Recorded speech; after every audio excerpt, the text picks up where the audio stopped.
Okay, Tampa Bay versus New Orleans. New Orleans is favored by 3 points. And I'm going to take New Orleans with that. The raw model is saying that New Orleans is 4.5 to 5 points. And then when I adjust it, is it says pretty much about the same thing.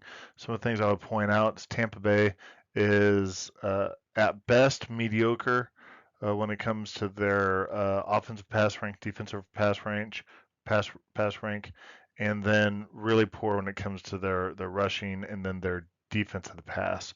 When you come over to New Orleans, one thing I point out, Derek Carr is still listed as questionable, and who knows? I thought that they played mediocre against a mediocre Green Bay team, um, so take that for what it is. And I think Tampa Bay is not much better, so they're both mediocre teams.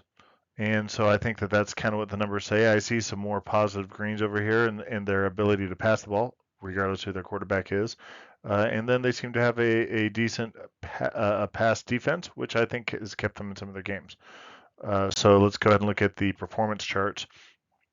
New Orleans, again, like as we discussed before, they seem to be able to pass the ball. And the big thing to point out is Tampa Bay, they don't seem to be able to move the ball. And you look at that over here with the running and passing yards expected. These are expected rushing and passing yards against that New Orleans defense.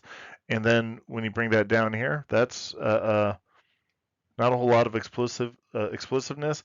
Then you contrast that up here with New Orleans. They've got some explosiveness going on there. The big thing that concerns me with New Orleans is these here are their sacks.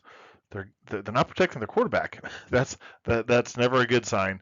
That tends to lead to more of these fumbles and these turnovers over here.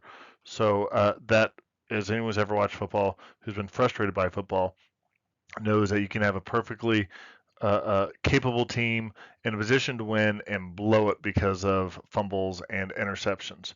And that's where Tampa Bay has been a lot better, probably because they're not passing the ball very much or they're passing it very conservatively. But that notwithstanding, um, if New Orleans shows up and they avoid some of those mistakes, they should win. We'll see what happens. Good luck.